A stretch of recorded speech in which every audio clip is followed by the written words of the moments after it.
هەولێریەکان بەڵێن دووپات دەکەنەوە دەنگ بە کاندیدانی لیستی هاوپەیمانی کوردستان بدەن و داواش دەکەن هاوڵاتیان کار بۆ سەرخستنی ئەو لیستە بکەن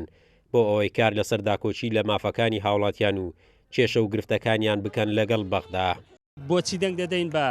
لیستی هاوپەیمانی گرنگەکەوە بۆ خەڵکی هەرێمی کوردستان چونکە کلیلی چارەسەریەکانی کێشەی هەرێم لەگەڵ عراق لە لای لیستی هاوپەیمانیان لێرەشەوە داوا لە کەسوکاری شەیدانن پاڵە کراوەکانەکەم کەسوکاری شەیدان کە مەندامانی سەنگەر کە ڕۆژی دەیمان کە دەی 2021 هەمویان بۆ سەر سندوقەکانی دەنگدەن بە لیستی هاوپەیمانی کوردستان هیوادان لە ڕۆژی دەیمان کە هەموو مەسە سندوقان و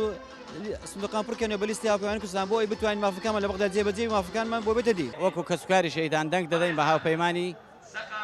کوردستانی.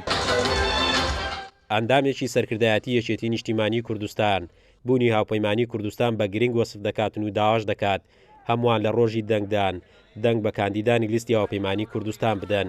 چونکە تاکە لیستە بتوانێت کار لەسەر باشترکردنی بار و ژیانی هاوڵاتیان بکات. هەموو خەڵکی هەولێر بستنە سەر سندوقی دەنگدان و دەنگ بە هاوپەیمانی کوردستان بدەن و ئەوە بکتە